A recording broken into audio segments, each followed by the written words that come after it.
This is not Pixelmon. What you're looking at right now is a revolutionary brand new Minecraft Pokemon mod. So keep watching the video to find out exactly what this mod has to offer. And you may notice the art style is a whole lot different to Pixelmon. There's not that crazy hyper detailed 3D set of models. This is more reminiscent to Minecraft style. And if you haven't actually figured out what it is so far, this is actually the brand new Cobblemon mod, and it has some really exciting new features. So let's check it out. So let's talk about some of the key features and pointers all about the Cobblemon mod. So first of all, this mod has actually got fabric and forge support, which means anyone who's playing on either mod loader is going to be happy that they can play it on both. I think Pixelmon was originally forge only, so this is pretty groundbreaking for fabric players to actually now have a Pokemon mod too. But this mod is still best played on the fabric mod loader, and it does have the best support for that particular mod loader. This mod lets you capture, battle, and also evolve Pokemon just like Pixelmon did, and then also lets you craft PCs and healer machines for your Pokemon, so you can access them from your own PC and then also heal them after battle as well. This mod includes everything from Gen 1 Pokemon all the way up to Gen 8 Pokemon. It also has Pokemon Showdowns, which you'll notice when we move on to the Pokemon Battles, which I'll showcase in one of the sections of this mod showcase. And anyone who's played some of the later titles in the Pokemon franchise, for an example Pokemon Legends Arceus, you will notice there are actually present mechanics from that game in here. Now what I do like about this mod is particularly during the battles, there's complete free movement, which is really nice. There's a series of Apricorn trees which we'll also cover that you can harvest and collect the fruits from that come in 7 different colors. The Pokemon, as you've already noticed, look really visually pleasing, right? But they also have some great accompanying animations for those models. That moves me on to the point about the models. The Pokemon art style in Cobblemon is much more humble to the original Minecraft art style and house style, a lot more so than what Pixelmon is. The very early versions of Pixelmon were a little bit closer to Minecraft and it felt more traditional, but as the mod went on throughout the years, the models became more complex and a little bit less like the original game, although this was fixed with people's resource packs that had more simplistic blockier mobs. But Cobblemon comes straight out of the package with mobs appearing like they actually belong in the game, so it's more of a humble rendition of the Pokemon experience in my opinion in Minecraft. There's also diverse Pokemon spawning locations. You'll notice, especially when you go on the wiki, that each and every single Pokemon have some pretty interesting spawning locations and conditions to them, which can all be referenced and checked on the wiki, as there's a table which shows all this data. Then we have underground resource stones, so we can mine these directly with a pickaxe with Silk Touch to actually acquire the ore block and then smelt it into the actual stones, or we can mine it with a normal pickaxe to acquire the separate stones. And then we have healers with charge time, and once fully charged you can then heal your mobs continuously in your Pokemon troop. So with all these features broken down, let's jump into the mod showcase and take a look at what Cobblemon has to offer. Now when you first jump into the game and you spawn when you've got the Cobblemon enabled, you might notice a message on the screen which will tell you press M to choose your Pokemon and begin your journey. So when we press the M key, it opens up the starter selection menu, and this keybind allows us to actually choose our starter Pokemon and actually begin our journey in the Cobblemon mod. Now as you can see, there's 7 different categories on the left hand side, and each of these have 3 separate Pokemon that we can choose from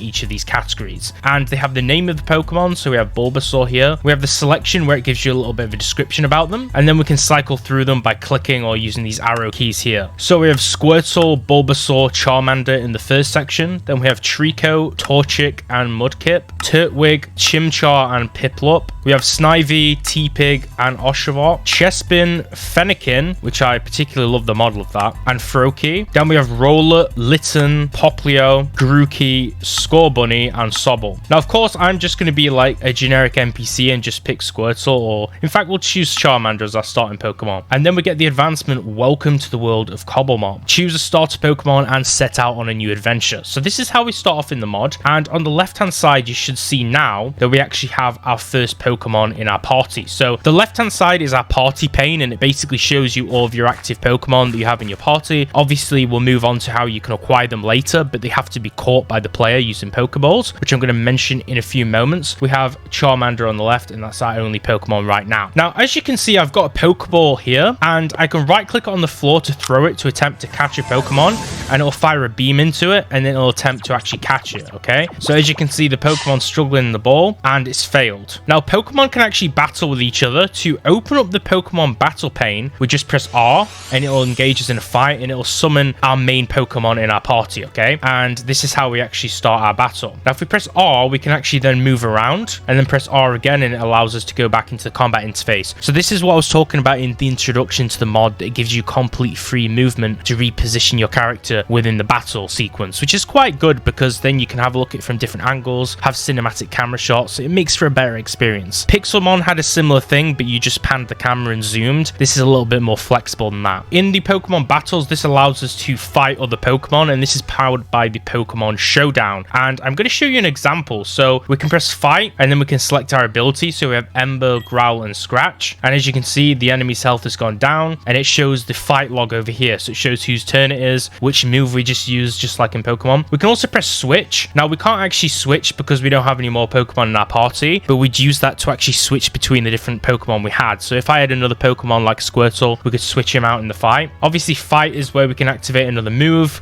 and we've nearly defeated this guy already. Catch is where we can attempt to catch it. So this gives us free movement again, and then we throw down the Pokeball, just like we did when we weren't in the fight, and we can attempt to actually capture the Pokemon. So now, as you can see, the Pokeball, these particles, is struggling, and then we get the achievement, a new friend. So on the left-hand side, we now have Krabby, so we have 2 Pokemon in our party. You'll notice since we're actually engaged with that Pokemon in a fight sequence, his health bar on the left is actually really low, so we'll actually have to heal him later. But we've actually successfully caught him now, which is pretty cool. And as you can see, now Charmander's following me because he's actually out. Now, if we right-click on him, we can press this button over here, and this is by shift right-clicking to activate this interface, and it allows us to do a few different things to interact with the Pokemon, but we have to actually be holding sneak to right click to actually do that. So let's go over Pokemon spawn conditions. So as you can see, where do Pokemon spawn? Do they have different spawn conditions and locations, or do they all spawn in the same spots? So Pokemon can battle with others, as you've just seen. That was a pretty interesting fight, but they spawn in all different biomes in the game, but each have their own respective spawn conditions, which is entirely dependent on their species. And of course, we're at this beach location over here, so we're going to have very similar mobs. So we have Krabby, and then we have Kingler. So we have basically these Pokemon that are native to this beach biome. So they will obviously appear in different places. But if we go up a little bit further, you'll see other types. So we have Slowpoke over here, which is a different type of Pokemon, which is also in this area as well. Now, if we press switch now, we can switch to Krabby, and we can summon our second Pokemon. Now I can show you this because we've actually caught an additional one. And then we can actually use him to fight,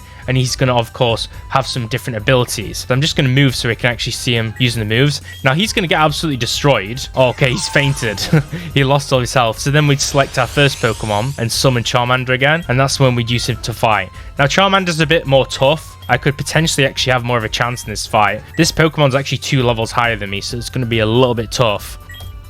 But to get item drops, you have to first defeat the Pokemon. So whether that be in a battle or in the open world, but usually in battle. And then that causes the Pokemon to actually drop the items. So that's how you actually acquire loot. Okay, Charmander's just on the ground, but my moves are still hurting him. That's very immersive. Obviously, running would just flee from the fight, but we're not exactly too far behind. I don't think we're going to die, so it's not too risky to stay in the fight. Oh, okay, we might... Actually, what I'm going to go ahead and do is run, and then we end the battle. Run away from the opposing Pokemon to flee. So I think if I actually run away now, it might end the battle. Okay, it says the battle was fled in the bottom left. So the player has to run away after pressing flee. Now, what's interesting is some species of Pokemon actually can mount the player's shoulder and grant certain effects. And we can use the interact menu to place them manually. So that little interact menu when we're sneaking. Now, the default key to summon your Pokemon is R, but I've rebinded it to the mouse key. And R is also to actually activate the fight as well. So I'm going to press my mouse key to summon Charmander, which would usually be the R key. So now he's actually out. And if we right click, let's interact with him. I think he's actually fainted or fallen asleep. I don't know what he's doing. Oh, he's super low health. Now, there's certain different categories of items in the Cobblemon mod, and most of them are actually categorized in the respective creative tabs, which is really useful, especially when I'm trying to represent what they are in this video. So the first tab is held items. So we have quite a few items here. We have Assault Vest, Big Root, Black Belt, Black Sludge,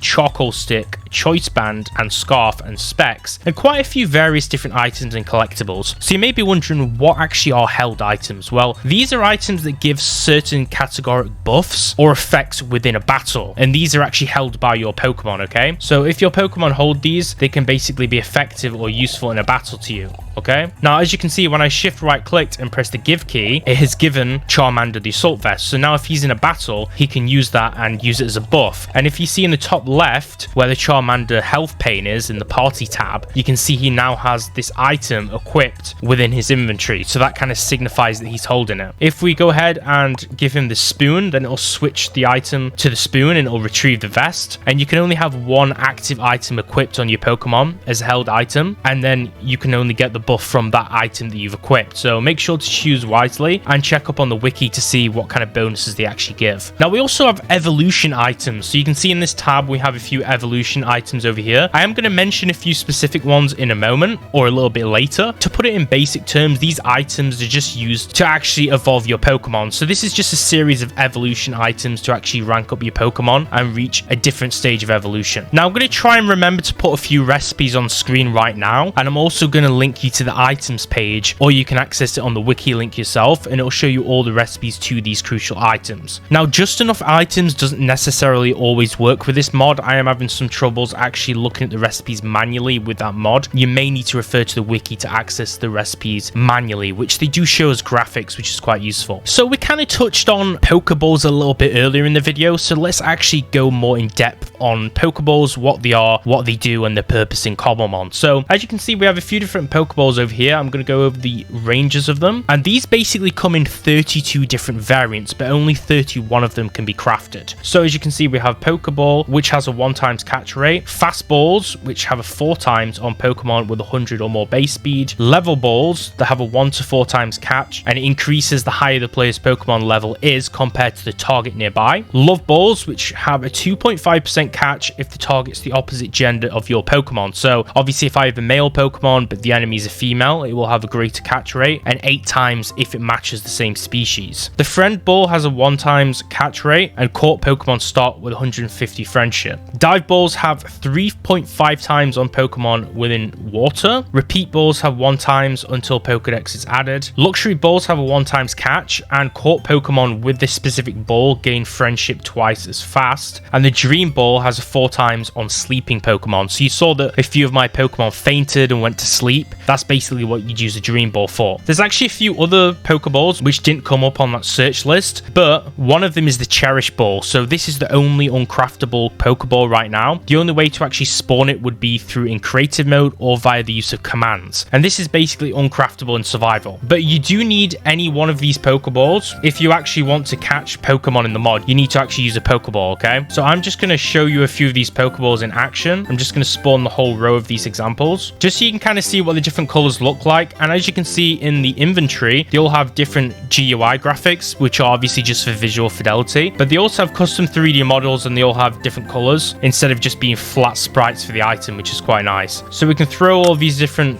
Pokeballs and attempt to catch different Pokemon. And obviously the better Pokeballs are going to have a bit of an easier job to catch them, but as you can see, most of these guys are still cracking out of them, so it doesn't matter which Pokeball I'm using. Now, when we miss a Pokeball catch, so if I throw it a little bit further, far away from a Pokemon, what will happen is it will usually drop and then can be recovered. If I throw it on the ground in survival mode, then I can go ahead and pick it up and recover it. Because I was in creative mode, it wasn't letting me do it, but in survival mode, it just drops and then we can recover it. So that's basically if your Pokeball was too far out from a Pokemon and it didn't initiate a catch or a battle sequence, then we can go ahead and just run back and pick it up. Like I showed you earlier, I'm going to have to initiate a battle to actually show this. Where this button says catch down here when you're within a battle, if we just press catch, it doesn't actually just automatically catch it like in Pixelmon. So I'm just going to show you this again. Basically, once we press catch, we go into the first person mode, and then we have to physically throw the Pokemon just as we would when we're not in a battle to actually initiate the catch sequence. It doesn't do it automatically. And then as you can see, I did actually manage to successfully catch that. So now we have 3 Pokemon, and we've caught a Seal as well, which is pretty cool. So we're actually building up our roster right now. We're kind of building out this party. And of course, like I mentioned before, all these different catch rates are separate to each other and different based on certain circumstances. And the capture chance is decided when they're actually thrown at Pokemon. Now, I don't know if you noticed what happened when we did a failed catch, but basically, if we fail to catch a Pokemon and it doesn't work, then it will result in the Pokemon, first of all, breaking out of the egg. I might be able to catch this guy because it let me catch the first one in the battle. Let's just give it a try.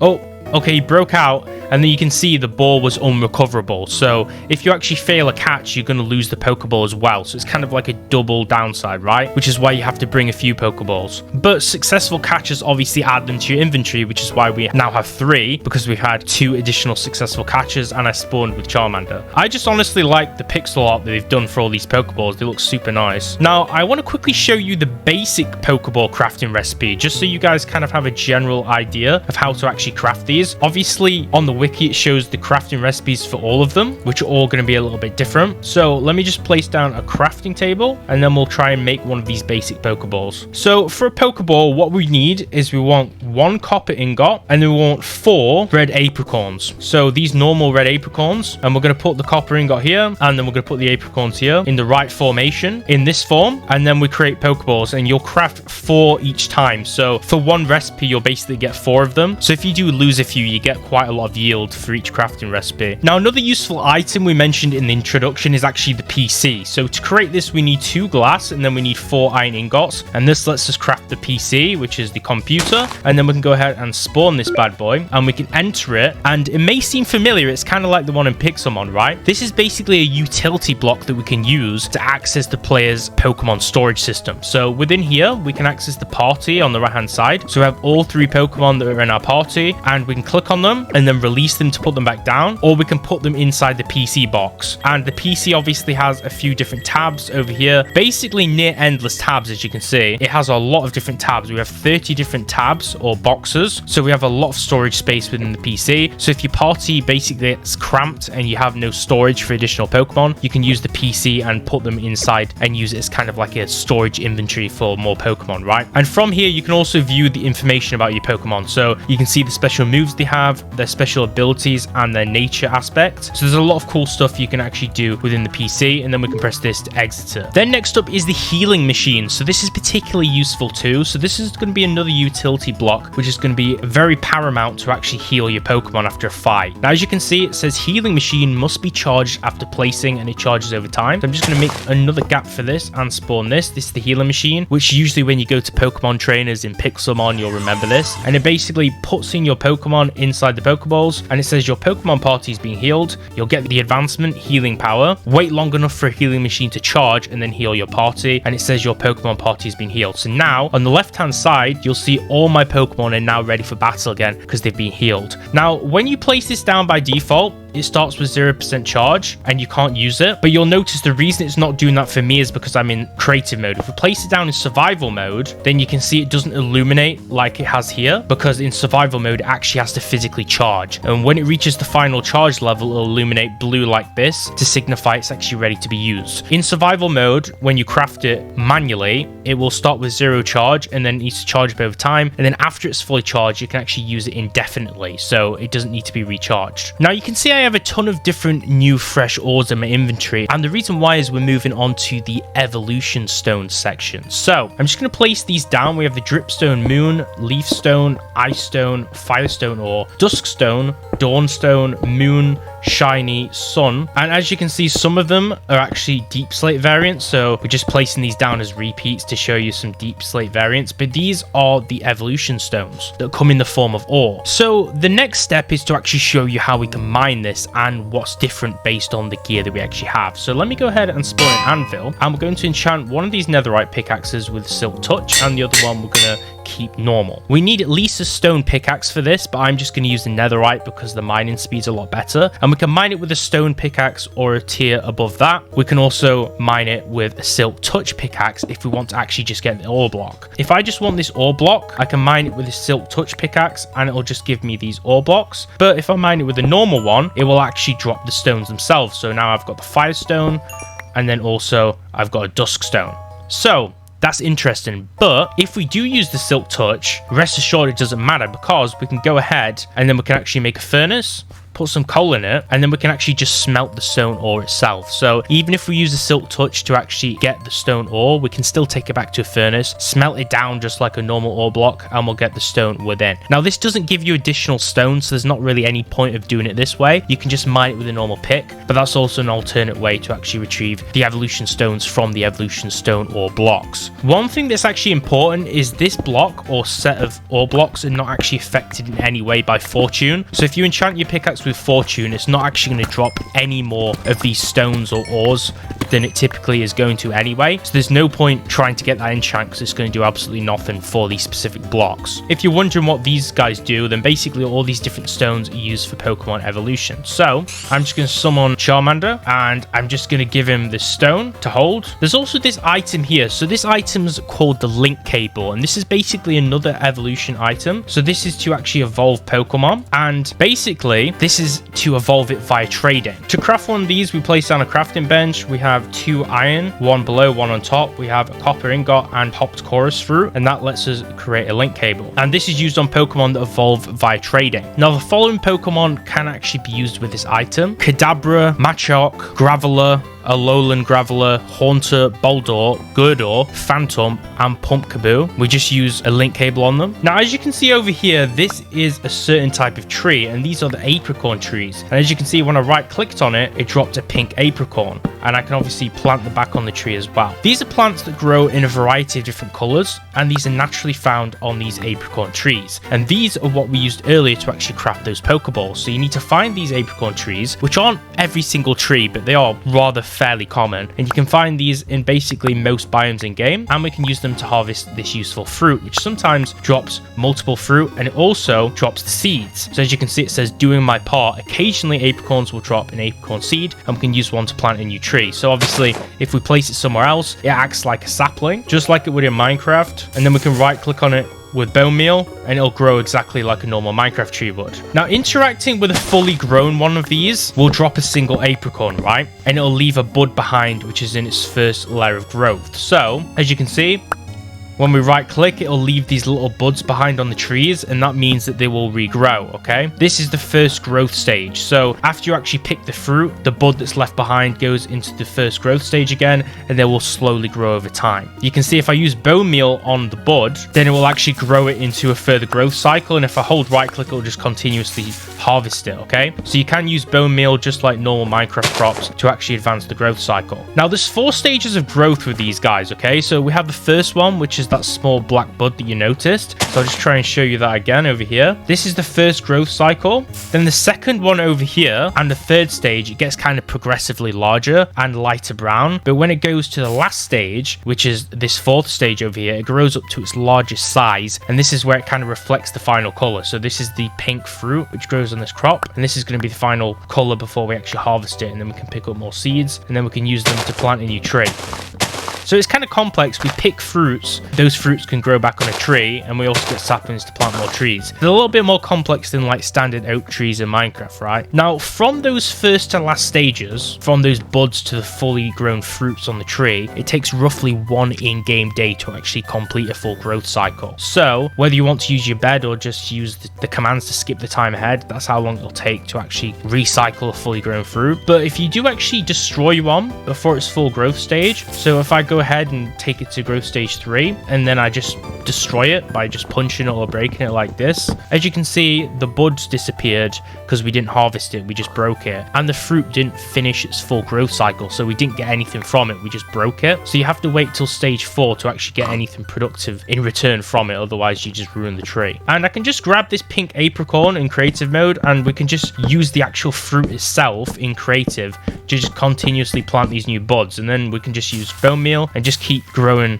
all the fruit like this. And it's kind of auto because it auto grows back and then you can harvest it. So it's a pretty easy crop or tree to maintain. Now, obviously in Minecraft, there's the composter block, right? And you can place certain things in them. So when you would be placing things in the composter, for an example, we could place the seeds themselves, and we can also place just pink apricorns, and we can just fill the composter up here, and there you can see we had bone meal, right? This basically has a 65% chance of raising the compost level by 1. So it actually is pretty good to actually put in here, right? And those seeds can be placed basically on any type of grass or dirt block if you actually want to grow the sapling into a tree. Now, when we harvested those apricorns earlier from the tree, and when we right click on them to harvest them, they basically have a 12.5% drop chance to actually drop an apricorn seed. So you won't actually get them on every single fruit harvest, but 12.5% is still pretty high, especially because there's so many different pieces of fruit on one tree for your yield. But in terms of actually harvesting the leaves from these trees, we could use normal shears, just like in vanilla Minecraft, to get the leaves, or we can use a silk touch enchanted tool. So even a pickaxe, it doesn't have to be an axe, and we can use either shears or the silk touch enchanted tool to actually get those leaves if you want to harvest them for some reason. I mean, they are quite useful because if we get the leaves and we just place them down somewhere, then we can actually create ourselves like a mini bush. I guess for decoration, I guess it looks quite nice. But you have to kind of have a full tree to actually plant those buds on it though. You can't just plant it on a few single leaf blocks. It doesn't work that way. What's interesting to mention though is there is actually a full custom wood set for apricorn logs, which is created out of the wood when you just break it with an axe. And as you can see, I'll just show you an example. We have the apricorn logs and stripped logs, the wood and stripped wood, the planks, then we have the stairs, and we also have the slabs as well. So there is actually a pretty nice looking wood set we can use for building houses too from the tree. So it's kind of multi-purpose or multifaceted in that regard. Now you'll see a bunch of Pokemon that I've just quickly spawned here. You might not be able to see all of them because they kind of run all over the place, but you might notice a few in here. So we have Pidgey, who has slow falling. These are all Pokemon that can mount on your shoulder, right? So we have Pidgey that give the player slow falling. Zubat also gives slow falling. Then we have Pikachu and Pichu that gives speed. We have Wooper that grants water breathing, and Yoltik that grants haste. I'll also spawn a few others. So I just spawned a few other examples here. You might be able to notice a few more of them. We have Eevee, Cleffa, Bellossom, Sableye, Milcery, and Alcremie. Definitely going to butcher a lot of these Pokemon names, but if you're a real fan of Pokemon, then you probably know which Pokemon I'm referring to. Now, the reason I've spawned these in particular per se is because these ones are all the Pokemon that you can actually mount on your shoulder, and the last ones that I just mentioned there have no particular effect, so they're just for visual purposes, right? So the purpose would be to obviously capture one of these Pokemon and then you could mount it on the player's shoulder. Now I'm just gonna keep spamming these Pokeballs until hopefully eventually we catch this Pikachu. But this guy's not going down without a fight. Maybe this fastball will work. Let's give it 1 or 2 more tries. Let's see if we can catch him with a fastball. These have like, is it an 8? Oh, this is a 4 times chance. Oh, okay, we caught them both with a fastball. Okay, so now we have a pretty big party, right? We can also use the arrow keys on your keyboard, up and down on the arrow keys. That selects a Pokemon. So I can just select Pikachu and we can summon him. Then we can shift, right click to bring up the interact menu and press this left button here. And this puts Pikachu on our shoulder. And now we kind of have just basically him on our shoulders like a vanity item. He looks pretty cute too. And we also have our Charmander right next to us with Eevee in the background. So we've got some pretty cool Pokemon here, guys. Now, if I press E to look at my stats effects, you can see now we have speed.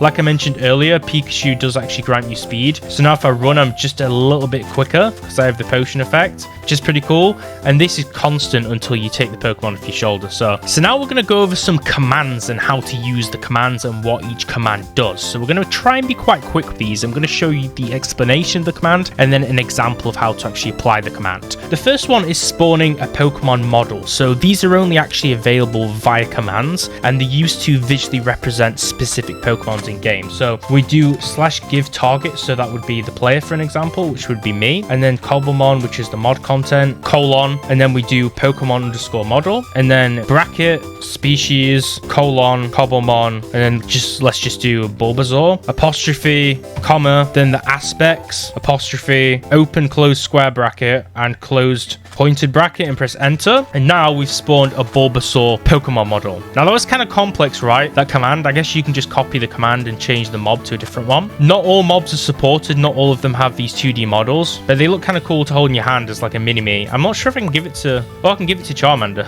I don't think he does anything with it. Then we can also do the basic spawn command to spawn a Pokemon on the player. So you can see that I spawned Pikachu earlier. And then you can also do the attributes. So you could do ability, for an example, equals Aerolite, Anger Shell. So basically we can summon custom mobs with custom abilities, and you can add lots of different attributes to the command parameters. So an example would be spawn Pokemon Abra Shiny ability equals synchronize or schooling, and this will spawn him over here with those specific attributes. You can also spawn a Pokemon at a specific position, so I could do /spawn Pokemon at, and then this would be your location. So you do those squiggly brackets here, which would kind of indicate your actual coordinates. You would usually just press tab 3 times to select your current coordinates, and then you would type in the name of the Pokemon again. So I'm going to select a different one, Aerodactyl. Then let's just type in shiny ability, and let's just do anger point. And now you can see I've summoned Aerodactyl with those parameters, and you're absolutely massive as well. Look at that bad boy. You can also just do spawn all Pokemon. I don't know if this is a very good idea,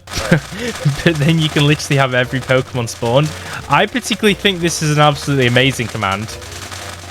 Oh my god, look at all these Pokemon, bro. This is literally all the Pokemon in the mod. Luckily, I'm running with a 3090. Imagine if I was like on a toaster of a computer. I mean, it definitely lowers your FPS, but it gives you a great idea of just how many Pokemon are in the Cobblemon mod without actually spawning them all manually. In fact, that saved me so much time. I'm just going to do kind of like a short crawl to kind of show you some up-close shots of these Pokemon. As you can see, there's absolutely tons. Just look how many different Pokemon there are. We can also type a command to give a Pokemon certain attributes. So that would be /give Pokemon, and then we do the Pokemon name. So for an example, let's just say Pikachu, and then just type in shiny ability equals synchronize, and press enter, and it gave Pikachu to me with those abilities. So what this does is it gives you a fresh Pokemon, and now it's in my inventory. So on my party on the left hand side, you'll see we've got a second Pikachu in our party now, but he's got specific parameters based on what we just gave him with the command. So that spawns one straight in your party rather than just in front of you, so you don't need to catch it. It's already tamed, if you want to use that word. You can also do that and give it to a specific different player. So if I wanted to give it someone on my server, I type in /give Pokemon and then other, and then it would be at A for an example, at E, P, or S, something like that. But you'd replace that with a player name. So I just type in like player name here for the player name, or you type in like at A for an example, square bracket, and then you select the Pokemon you want to give to one of them, just like what we did before. Then you select the ability and then the ability, and it says no player was found. But if someone else was connected or a friend, that's how you give them a Pokemon with commands, if you just want to play with your friends and test it out. The next one is another great command that you guys are probably going to enjoy. Let me just spawn the PC again to show you. I don't have any Pokemon in my box. I have 6 Pokemon in my party. If we use this and type in give all Pokemon, then we go in our PC. Now you can see every single Pokemon in the game up to level 10, which I believe might be the highest level, are all in my inventory now. So I have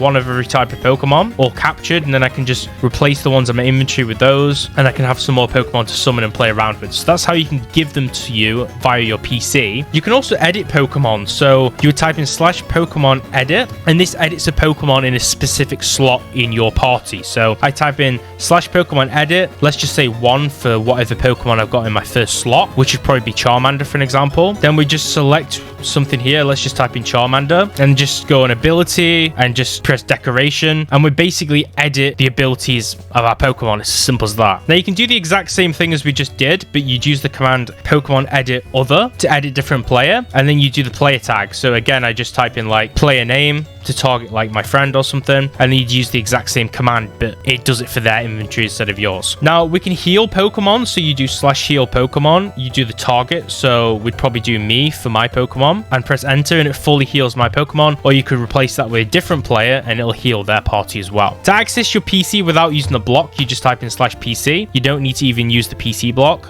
If I engage in a battle with another Pokemon, I can actually just end this battle by pressing escape and then just typing stop battle at P, and that just stops the battle. It disengages without me pressing any buttons, or I don't even have to flee. Now one nice command is the level up command. So I can do /level up at player 1, and that levels up the player's slot 1 Pokemon by 1. So it was level 10 and now it's level 1. I could do it again to level 12 and it'll gain more skills. I could type in 10, but the party only has 6 slots. So now to teach a move to a Pokemon, you do /teach the player's inventory or party and 1 for the slot. So we're going to level up Charmander, and we type in the ability we want to level up. So we'll just do synchronize again, or synchronize, and now Charmander's learned that skill because he didn't have it before. And then we can do it again. Now it says he already knows it because we just taught it to him. /friendship, this basically checks a friendship level.